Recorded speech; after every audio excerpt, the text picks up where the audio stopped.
On June 5, 1944, General Dwight D. Eisenhower made a decision, not about troop formations, not about naval strategy, about the weather. He listened to one Scottish meteorologist, a man most people have never heard of, over an entire room full of generals who told him to launch. And that decision changed the course of the Second World War.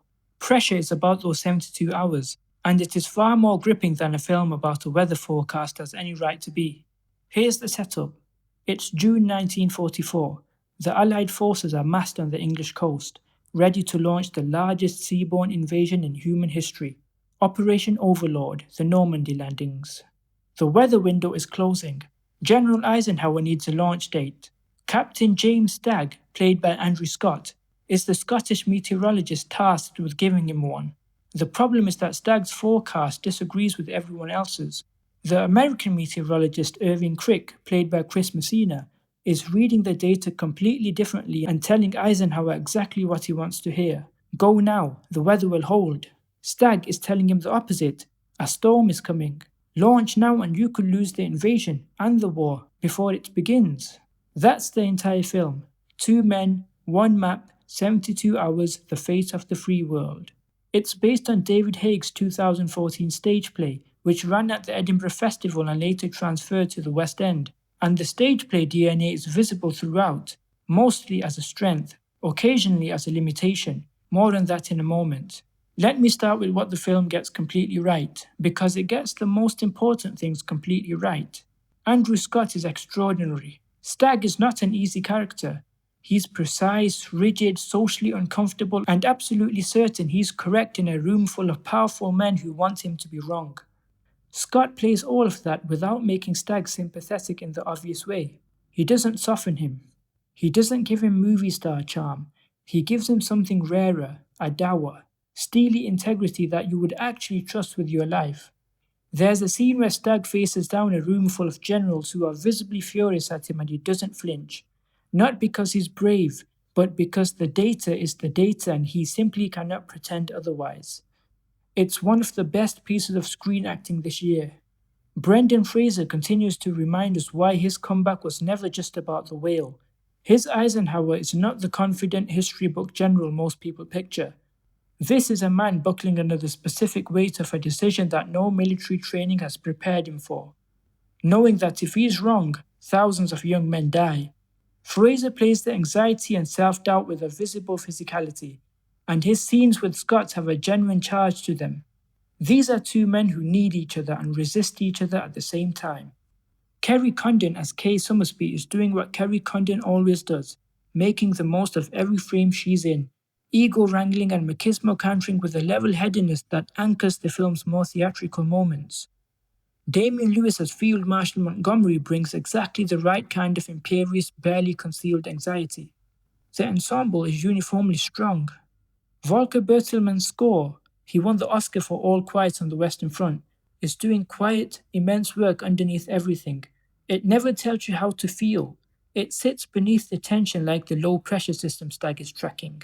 And the film's central idea is genuinely timely in a way that sneaks up on you.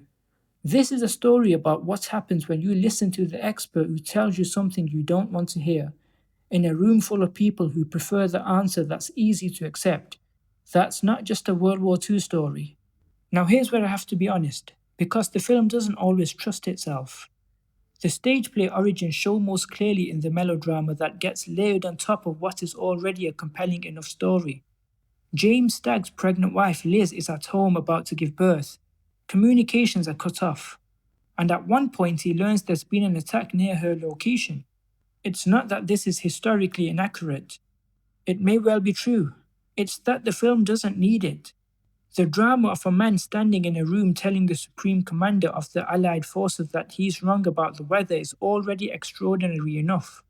Adding a ticking personal clock alongside the ticking historical one tips the film into sweaty, reaching melodrama that undercuts the very restraint that makes it work everywhere else. The reconciliation between Stagg and his American counterpart Crick also feels forced. The narrative demands it for structural reasons, but it arrives without the emotional groundwork to make it land. And the film's brief attempt to depict the early stages of D-Day itself, A genuinely enormous undertaking reduced here to a few moments feels like an obligation rather than a creative choice. It's sanitized in a way that slightly diminishes everything that came before.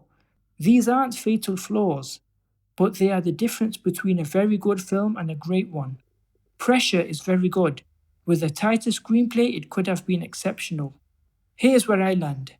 Pressure is exactly the kind of film that gets called grown up cinema.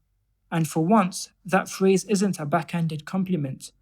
This is a film about expertise and trust and what it costs to tell powerful people things they don't want to hear. It's set in 1944 and it feels urgently relevant to right now.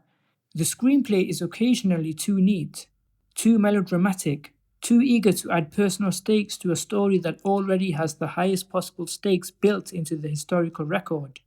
But the performances from Scott and Fraser are among the best of the year. The restraint of the direction, the intelligence of the score, the specificity of the historical detail, these are real achievements that deserve a real audience. This is a film to see with someone who takes history seriously, or with someone who doesn't and wants a reason to start. Andrew Scott alone is worth the price of admission, and Brendan Fraser is quietly reminding everyone that his Oscar was not a fluke. I'm giving Pressure a 7 out of 10. It arrives just before the D-Day anniversary on June 6th, and that timing is not accidental. See it before then if you can. Like the video if this helped, subscribe for weekly reviews, and tell me in the comments, did you know James Stagg's name before this film? Because I didn't, and I think that says something about whose stories we choose to remember. See you next time.